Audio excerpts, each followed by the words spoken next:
امبارح لعب قفشه ولعب حسين الشحات تمام في الماتش يعني.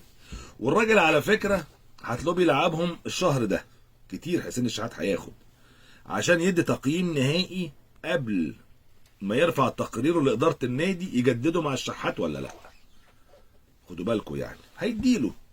لكن الكلام اللي قاعد يتردد واللي احنا قلناه هنا انه قفشه جاله عرض من اسكتلندا، وده حقيقي. حتى المواقع في اسكتلندا اعلنت ده، تقارير من اسكتلندا نفسها قالت كده ان سيلتك عايز قفشه. ومش معنى ان سيلتك عايز قفشه يبقى سيلتك هيدفع 5 مليون دولار للاهلي. ده سيلتك لو دفع مليون دولار يبقى بص يعني زعق له نبي. ونفس الكلام حسين الشحات وبيراميدز والعروض وكل الكلام ده. قعد معاهم الكابتن سيد عبد الحفيظ قبل الماتش قال لهم بصوا بقى، احنا ما عندناش مانع نجدد وما عندناش مانع برضو تمشوا، يعني في الحالتين ما عندناش مانع. لكن المانع اللي يبقى عندنا ان انت تفتكر انك بتضغط على النادي. فبلغوا الوكلاء بتوعكم الطريقه البلدي قوي دي اللي بقت قديمه قوي دي اللي بتستخدم مع الانديه مش هتمشي مع النادي الاهلي. اذا النادي الاهلي حس ان اللي بيحصل هو وسيله ضغط عليه للتجديد، ده اللي بيقولوا مين؟ كابتن سيد عبد الحفيظ. اعتبروا نفسكم مش موجودين في الاهلي، مش هتفرق مع الاهلي.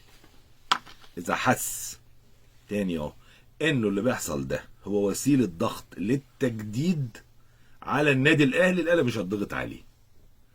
يا ابني التجديد انت وهو بايه؟ بالاداء، بالكفاءه، بالتركيز، بالايجابيه. ده اللي تجبرني على التجديد غصب عني اجدد لك. انت اللي تجبرني بادائك اجدد لك، مش بان انت رايح البيراميدز او رايح الزمالك او كذا بيفاوضك. خلاص امشي من دلوقتي. ولو حابين نعلن ما عندناش مشكله. حابب تكمل ركز ودي في الملعب. عشان كده كولر الفتره الجايه قلت لكم هيدي ليهم وهيشتغل عليهم الفتره الجايه، عشان لما يطلع تقرير رسمي للاداره يقول لهم والله انا محتاج فعلا فلان ومحتاج فلان او مش محتاج فلان او مش محتاج فلان، يبقى هم اللي ايه؟ هم اللي كتبوا التقرير مش كولر بأدائهم. في 4 الفترة الجاية مفيش هزار، لازم يتألقوا جدا. حسين الشحات، ياسر إبراهيم، أيمن أشرف، بس أيمن مصاب يعني الحقيقة، ورامي ربيعة. وهم كلهم لعيبة كبار جدا الحقيقة يعني. بس محتاجين إيه؟ إن هم يركزوا أكتر خلال الفترة الجاية. امبارح كمان الزمالك عمل قدام طلائع الجيش مباراة حلوة قياسا بالمستوى بتاع الزمالك في الماتشين اللي قبليهم برضه، او ال3 ماتشات اللي قبليهم.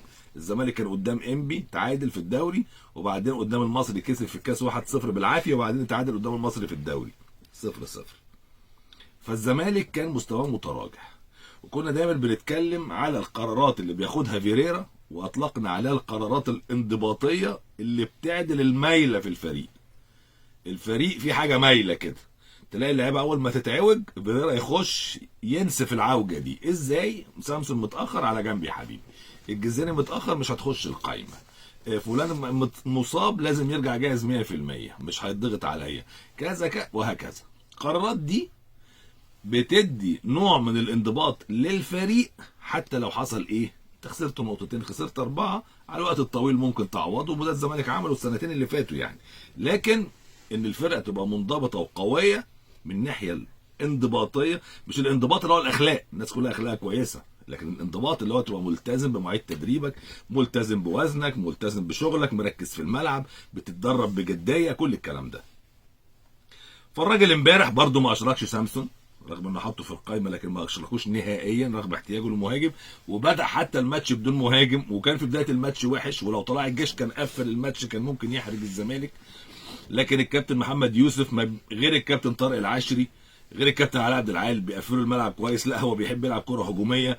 فالفتحه دي مع الجول اللي جابه زيزو الحقيقه في الشوط الاولاني فتحت الدنيا قدام نادي الزمالك واعادت التالق للعيبه بتاعته.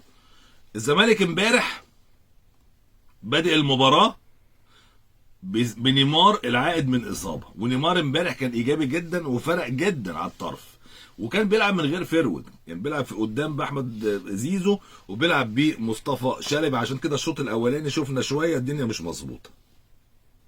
نزل يوسف اوباما بين الشوطين او في الدقيقه 47 مكان رؤى في نص الملعب، وبدا الزمالك يفتح وكان متقدم 1-0 في الشوط الاولاني لزيزو. امام عاشور جاب جول ولا احلى لما بيروح الجناح على الطرف وينزل الكره لتحت، بيبقى طبعا الديفنس متدربك. امام عاشور على طول ببطن رجله حط الكره على شمال الجول بتاع طلائع الجيش عماد السيد. وبعد كده فتوح نزل، وفتوح لما ينزل بتستمتع وانت بتتفرج على المباراه باك ليفت عصري. يعني هو حتى بيهاجم وهو شكله حلو، طعمه حلو في الاداء وطعمه حلو. امبارح جاب جول ولا احلى 1-2 مع امام عاشور، حط كرة على يمين عماد السيد عشان التالت يجي. وكمان يوسف اسامه نبيه بقى النكهه المميزه دلوقتي في هجوم نادي الزمالك. يوسف اسامه نبيه اللي نزل في الدقيقه 79 يعني اخر 10 دقائق، وادى شكل تاني هجوم النادي الزمالك. والجول اللي جابه عظمه، عارفين العظمه؟ جاب جول امبارح عظمه. استلم الكره، الغريب جه باصي اللي محدش فتح له، فقرر انه يخش يغربل ديفنس طلائع الجيش 1 2 3 4، ولو كان في خامس كان غربله برضه، وحط الكوره يعني بسهوله جدا في المرمى عماد السيد عشان يجيب واحد من احلى الاجوال المهاريه امبارح. يوسف اسامه نبيه موهبه كبيره لنادي الزمالك، وانا بتصور انه هيبقى ليه مكان اساسي في التشكيل خلال الفتره الجايه. محمد عبد الغني اطمنا عليه امبارح لانه نزل امبارح بعد غياب طويل، مدافع الزمالك نزل مكان عمرو السيسي برضه في اخر 11 دقيقه، وادى فرصه برضه لسيف جعفر في اخر 5 دقائق ونزل مكان نيمار، وادى فرصه ليوسف اوباما اللي بدا الشوط الثاني مكان اشرف رؤى، وهو مصر ان يوسف اوباما هيرجع يبقى من افضل لعيبه نادي الزمالك، وهيعتمد عليه اعتماد كامل الفتره الجايه خصوصا في مركز الهجوم. الملاحظ امبارح في نادي الزمالك ان الراجل يعني اعتماده رجع تاني على المجموعه اللي كسبت الدوري السنه اللي فاتت اللي هم الصغيرين.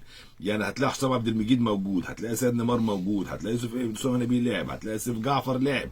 هيرجع تاني للفكره دي مع نفس اللعيبه اللي كانت ايجابيه معاه السنه اللي فاتت، زي فتوح، زي زيزو، زي امام عاشور اللي رجع تاني يفوق اول ما اتقفلت عليه فكره التجديد والتمديد وشويه الحركات اللي كانت بتحصل دي.